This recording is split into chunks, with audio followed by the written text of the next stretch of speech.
الله من الشيطان الرجيم بسم الله الرحمن الرحيم يا أيها الذين آمنوا اصبروا وصابروا ورابطوا واتقوا الله لعلكم تفلحون۔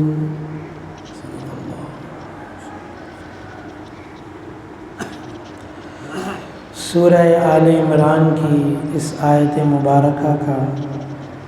کچھ خلاصہ کل کے درس میں بھی عرض کیا تھا کہ اس آیت مبارکہ میں اللہ رب العزت نے تین بہت ہی اہم اور ضروری چیزوں کی وصیت کی ہے، اور ساتھ ہی اس آیت مبارکہ میں تقوی کا بھی حکم دیا ہے، اور فرمایا کہ یہ چیزیں ایسی ہیں جو تمہیں پوری کامیابی اور فلاح فرمایا یہ دلا سکتی ہیں، جس کی وجہ سے تم کامیابی کو حاصل کر لو گے، دنیا کی بھی اور آخرت کی بھی۔ ان تین چیزوں میں پہلی چیز فرمایا اصبروا، صبر ہے۔ صبر سے متعلق کل بھی کچھ باتیں عرض کی تھی کہ صبر کے معنی ہیں باندھنے کے، روکنے کے، اور قرآن و سنت کی اصطلاح میں فرمایا کہ صبر کہا جاتا ہے کہ نفس کو خلاف طبع چیزوں پر جمائے رکھنا، اگرچہ طبیعت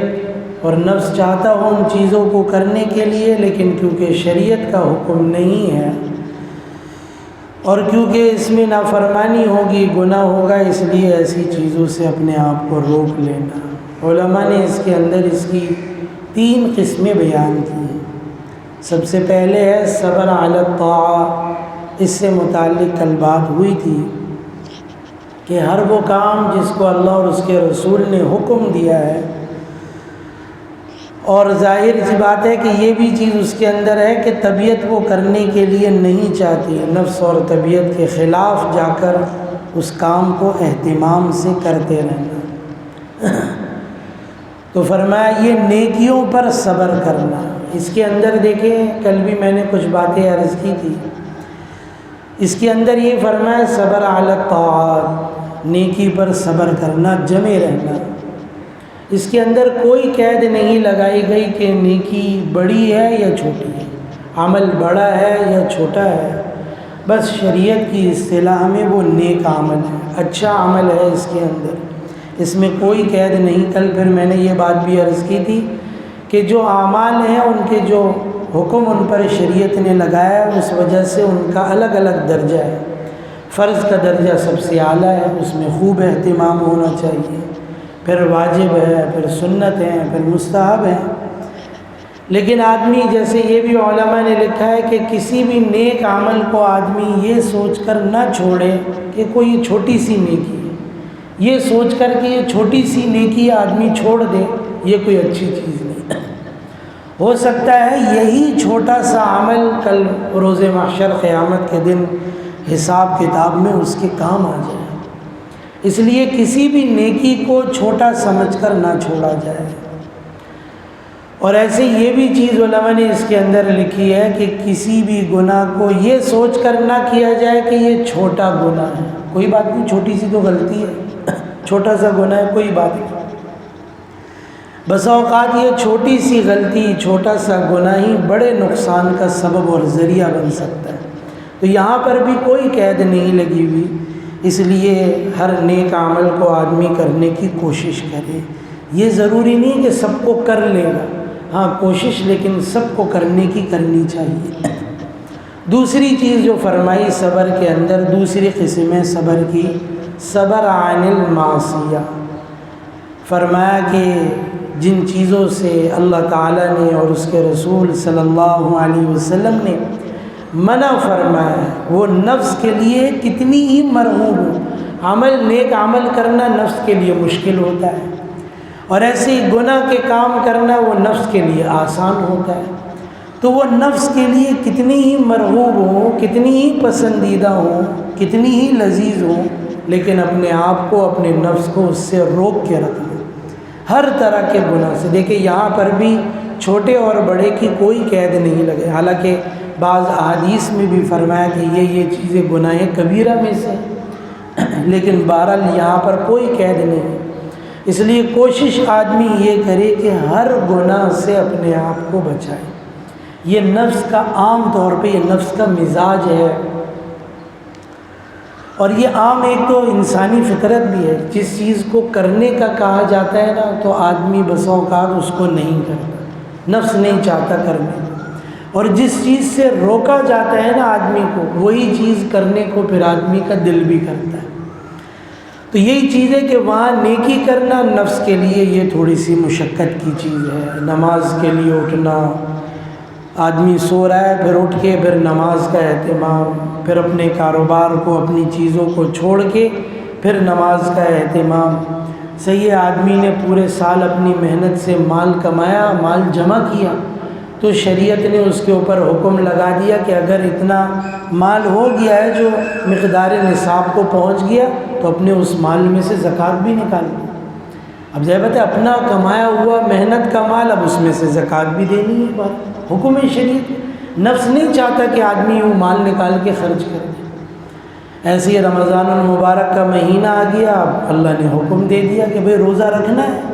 یہ حکم ہے، اب وہ بھی صبح سے لے کر شام تک۔ اب کوئی آدمی صحیح ہے، تندرست ہے، وہ یہ سوچے کہ چلو بھئی میں روزہ نہیں رکھتا، میں پیسے دے دیتا ہوں، پیسے دے کر میری جان چھوٹ جائے، فرمایا نہیں، روزہ ہی رکھنا پڑے گا۔ تو بہرحال ایک تو یہ چیز، دوسری طرف یہ گناہوں کی طرف نفس راغب ہوتا ہے۔ میں بیٹھا ہوا تھا پرانے مدرسے میں جہاں میں پہلے پڑھاتا تھا، تو دفتر میں بیٹھا ہوا تھا، ہمارے جو محتمم صاحب تھے وہ بھی بیٹھے ہوئے تھے، وہ وہاں مسجد کے امام ہیں، وہ مسجد کا نام بھی بلال تھا۔ تو اتنے میں ایک صاحب آئے ان کے پاس، کیونکہ وہ امام بھی تھے، تو ان سے کہا نکاح پڑھانا ہے، نکاح پڑھائیں۔ انہوں نے کہا ٹھیک ہے جی پڑھا دیں گے اس میں۔ بہرحال بات چیت ہونے لگی، پھر وہ صاحب بتانے لگے اور بھی میری خاندان میں اور بھی پہلے نکاح آپ نے پڑھائے ہیں، اس لیے ہم چاہتے ہیں کہ بھئی آپ پڑھا لیں۔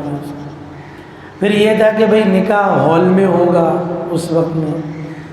تو بہرحال انہوں نے کہا ٹھیک ہے ہال میں ہے، چلو ہم آ جائیں گے۔ ویسے تو یہ ہوگا کہ کوشش کرتے ہیں بھئی نہ جائیں، لیکن ٹھیک ہے چلے آ جائیں گے، آپ اصرار کر رہے ہیں تو پردے کا جو ہے نا پھر خیال کریں، وہاں پہ اس میں تھوڑا سا وہ چیزیں نہ ہو، بس ہم نکاح پڑھا کے چلے جائیں گے، پھر آپ کرتے رہیں جو کرنا ہے بھئی بعد میں، لیکن اس وقت میں اہتمام کریں کہ۔ تو انہوں نے کہا ہم آپ کے لیے پردے، انہوں نے کہا نہیں پردے کا حکم میرے لیے نہیں ہے، پردے کا حکم تو عورت کو دیا ہے شریعت، ہاں مجھے نظروں کی حفاظت کا شریعت نے حکم دیا، صحیح نا۔ اور آپ یہ نہ سمجھیں اس کے اندر کہ میں انسان نہیں ہوں، میں بھی انسان ہوں، میرے ساتھ بھی نفس لگا ہوا ہے، صحیح نا۔ آپ یہ نہ سوچیں کہ میرا نفس مجھے یہ نہیں کہتا ہو کہ بھئی کسی غیر محرم کو نہ دیکھو، میرا بھی نفس یہی کہتا ہے مجھے کہ غیر محرم کو دیکھو بھئی، نفس کے لیے لذیذ چیز ہے، نفس کو مزہ آتا ہے اس سے، تو میں کوئی فرشتہ نہیں ہوں، میں بھی انسان ہوں اس کے اندر۔ ہاں جتنی ہو سکے گا میں بھی کوشش کروں گا نظروں کی حفاظت کے لیے۔ ہمارے ایک اور بڑے استاد ہیں، انہوں نے مسلم پڑھی، تو وہ بھی درس کے دوران وہ بتانے لگے، کہنے لگے ایک شادی میں جانا ہو گیا اس میں، تو وہاں جو ہے وہ سارا مکس گیدرنگ تھا، سب عورت مرد سب ساتھ ساتھ۔ اچھا بعض جگہوں پر اتنا اختلاط ہو جاتا ہے، اتنا اختلاط ہو جاتا ہے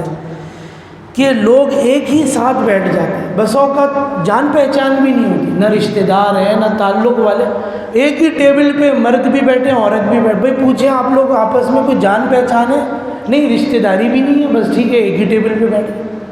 اچھا دوسری چیز اتنا اختلاط ہو جاتا ہے، لوگ بھی نہیں خیال کرتے، نہ دعوت دینے والے نہ دعوت میں آنے والے، کہ جو کھانا لگتا ہے جب اس کے اندر، جو ابھی کرونا کی وجہ سے یہ اچھا سسٹم ہو گیا تھا کافی کہ کھانا ٹیبلوں پر لگ رہا تھا، جس ٹیبل پہ آپ بیٹھے ہیں وہیں پر ہی کھانا آ رہا تھا تاکہ اختلاط نہ ہو، وہیں پر ہی اچھی چیز، کھانا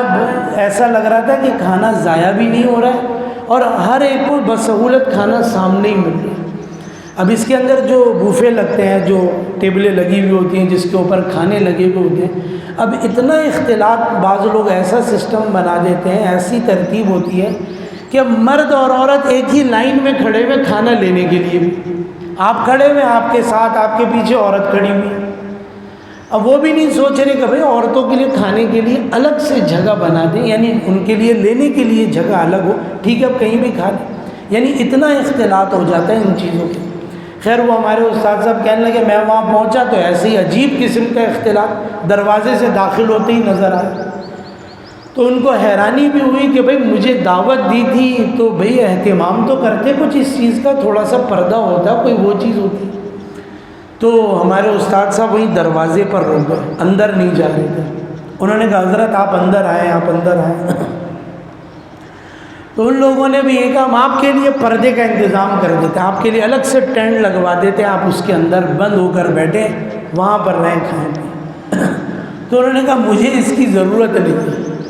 اور وہیں دروازے سے واپس ہو گئے، نہیں گئے اس کے اندر۔